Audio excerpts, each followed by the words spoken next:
Our Eamon Javers is at Reagan National Airport with the latest. Eamon, good morning.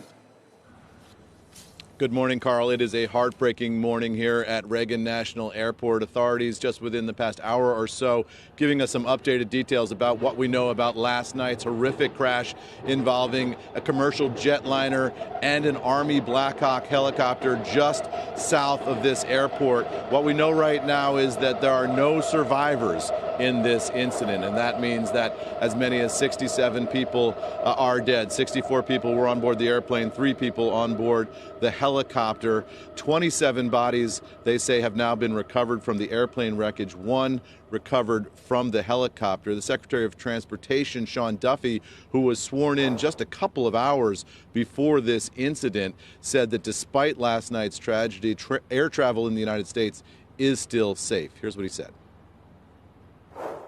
Safety is our expectation. Everyone who flies in American skies expects that we fly safely. That didn't happen last night. And I know that President Trump, his administration, the FAA, the DOT, we will not rest until we have answers for the families and for the flying public. You should be assured that when you fly, you're safe. And Carl, there have been a number of incidents over the past couple of years involving near misses here at Ronald Reagan National Airport. Take a look at some of the recent incidents that we spotted just over the past year or so. There have been this repeated concern that maybe there would be an incident here. On May 30th of 2024, an American Airlines plane was forced to abort a takeoff. On April 18th of 2024, a Southwest flight and a JetBlue flight came very close to one another. And on March 7th, 2023, an American Eagle and a United Airlines flight all came close to each other here at Reagan National Airport. So this safety concern has been percolating for a long time.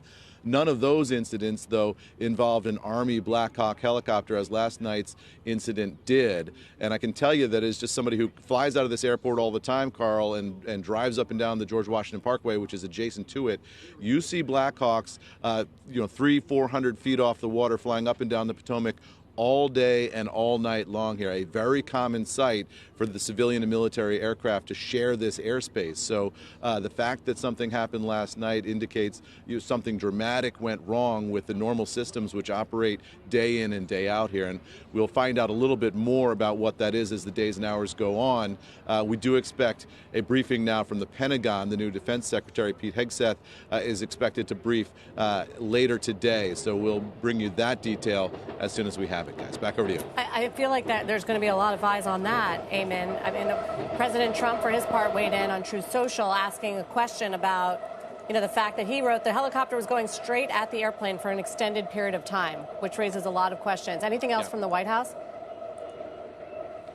Well, the White House is simply saying that the president is aware of the situation. He was briefed. He was in the Situation Room last night and is monitoring developments, and we'll see what additional information we get from them. But as you watch this video, Sarah, you can see 2 points of light very low on the horizon there, a very small one coming into contact with a very large point of light there, and that's where you see the explosion and the debris falling from the air. And as you watch those points of light converge and you sort of count in your head 1, 1,000, 2, 1,000, 3, 1,000, it does seem like, as a non-pilot, it does seem like there would have been time to avert this if people had been aware of their relative positions. Clearly, something went wrong with these pilots' awareness of where they were in the airspace, and it resulted in this horrific tragedy.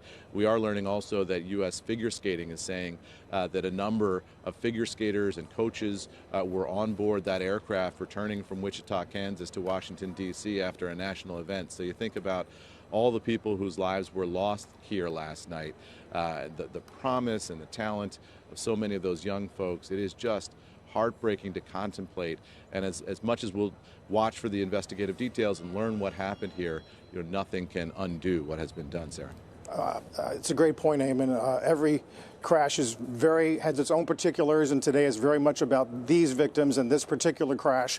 However, every incident sort of brings up discussions about FAA infrastructure, air traffic control. This one's happening at a time where we're considering how lean and efficient federal agencies can be. And I wonder if you think incidents like this will give that discussion a set of fresh eyes.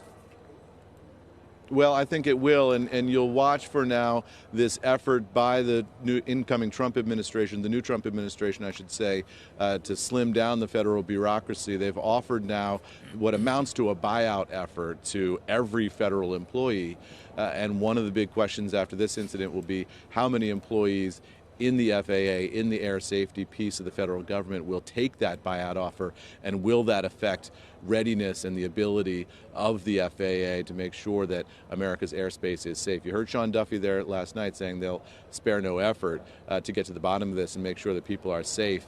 But you do wonder, given that it's an unknown now, Carl, how many of the officials in this air safety bureaucracy will take that buyout and what the implications of that might be.